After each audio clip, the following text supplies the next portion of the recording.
set all this shit up before you even get to this point. It's just dumb. See if it got what I'm looking for. I might be on delete this.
What's up with it? I had to use my card. I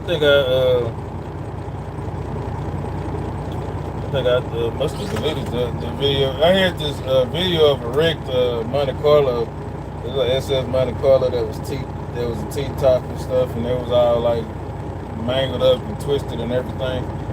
And the people in the comments was kind of people on the video and the people in the comments on the actual post where it came from. They was all like surprised and shit, like how fucked up the car was. And so I made a post about a couple of posts within the post. I was having a conversation with somebody on there, and because I was saying that happens all the time with T-top cars, especially the T-top G bodies. And I always say, like, when you have a G body that's a T-top, you have to put a roll cage in it if you have intentions on putting any type of power in that car. And because those cars wasn't built with a lot of power in mind. You got to realize that when they built those G bodies, you got to think about it, this is in the 80s when they built them cars. And those cars was never built for a whole lot of horsepower. Them cars at most had 140 horsepower. I think it was 147 horsepower with 305 when they came out. And then you had a couple of them that, had the 350 or whatever, But even if you had the 350 still didn't have a whole lot of power.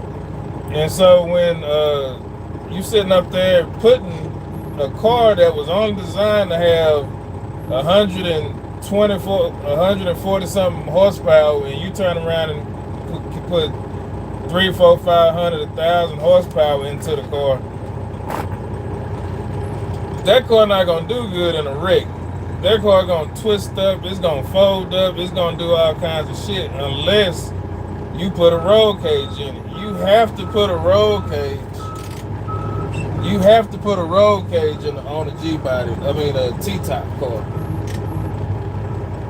I'm pulling up so they could put this box on. You have to put a roll cage on a T-top car. Hold on. I didn't even turn these motherfuckers.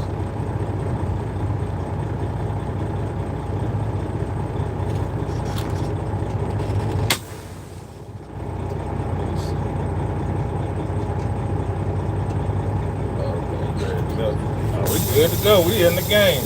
But you have to put a roll cage on a T-top car. The reason why, y'all forgive me for that post, because I'm getting a box put on my chassis over there.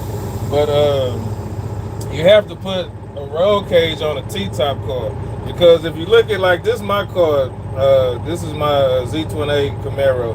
If you look up here, it's no support right here. The whole point of a T-top, you got that little bar in the middle. That bar in the middle is not enough support to support the impact of a wreck. Even these Camaros are fold up in a wreck. But this car, it ain't got no power. Like, it's just basically just stock LT1 motor, whatever. So I don't know, it might got 200 and some horsepower, whatever. I think that's what they had, like 250.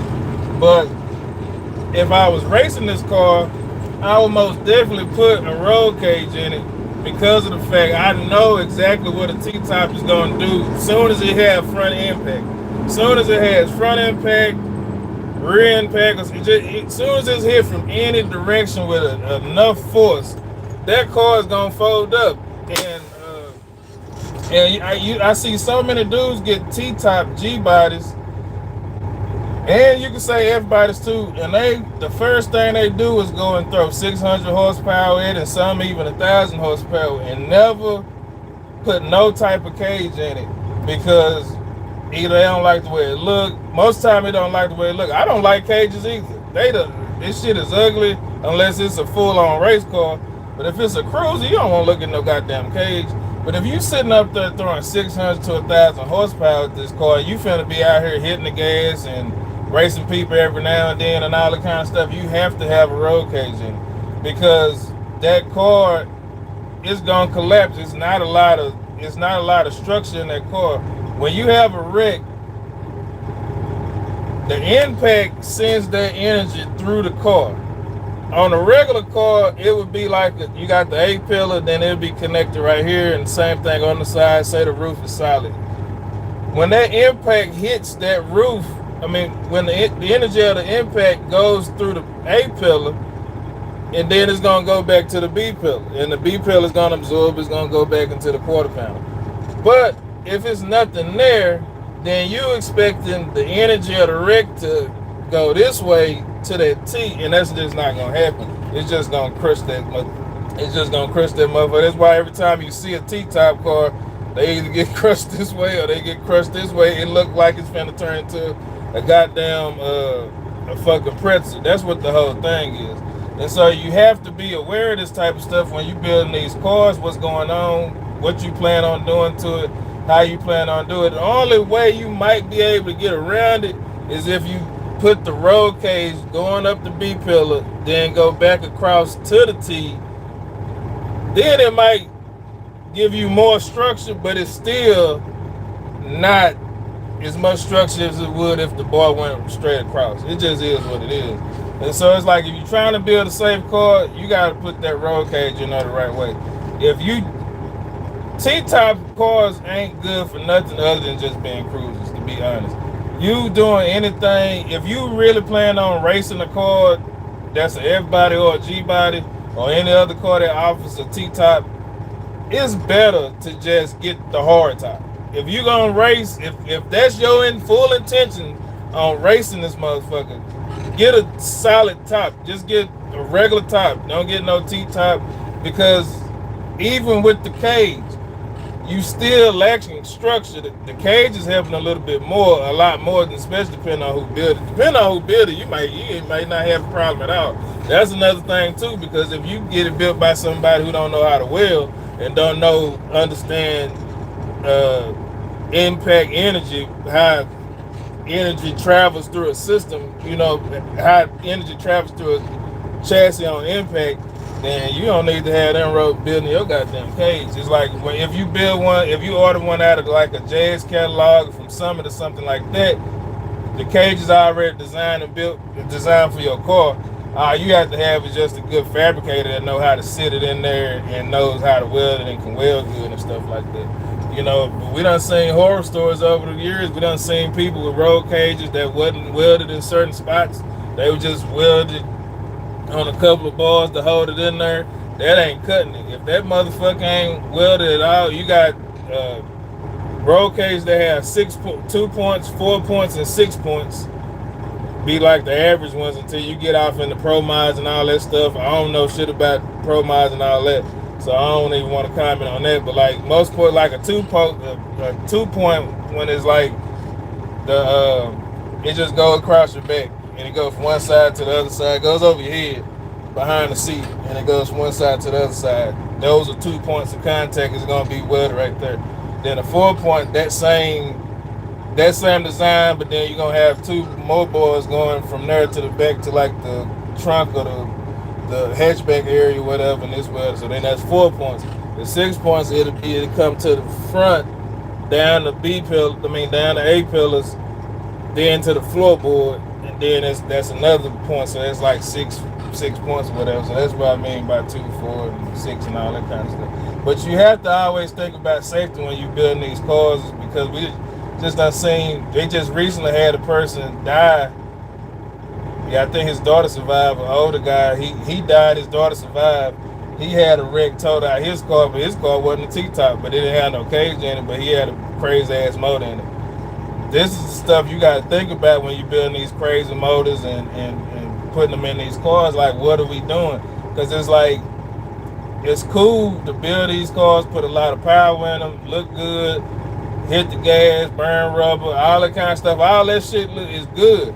But then that one day the shit don't go right and you can't come home, was it all really worth it? You know what I'm saying? And your life is more important than these motherfucking cars at the end of the day. You know what I'm saying? We as public, we don't know you. You know what I'm saying? I'm speaking as if, it's a person building a car. We don't know you in the public, but your family know you. So it's best, like, you might not give a fuck, but your family might give a fuck. Your family don't want you jumping in this unsafe ass car, going out here and fucking dying and shit. And and all they gonna know is you died in this goddamn car, and and everybody else on the social media world just gonna be showing the video and the pictures all the time. So it's important that you have an understanding of what you're doing when you're building these cars. If you're building a street drag car or you building a drag car, you really have. It's a reason why NHRA got rules and shit. It's a reason why the NHRA just don't let you build whatever the fuck you want to build and go flying down they goddamn tracks and shit. Well, it's a reason why you have to have license when you get to certain brackets and all that kind of stuff like that. Because it's because they got to make sure you know how to handle this shit, and they got to make sure whatever it is you driving is safe to handle that shit. You know what I'm saying? And it just is what it is. It prevents a lot. It prevents deaths and injuries. It prevents lawsuits. It prevents just a whole lot of unnecessary liabilities that people wouldn't have to deal with if people just built better quality cars and safer cars at the same time. Just going out there throwing anything and anything and just running like we did back in the day, you can't do that shit no more, man. It's like we got to be a lot more smart about this shit and the choices that we make and the things that we do when we putting these cars together. And I gotta get going ahead and lock this shit down. I appreciate y'all checking me out.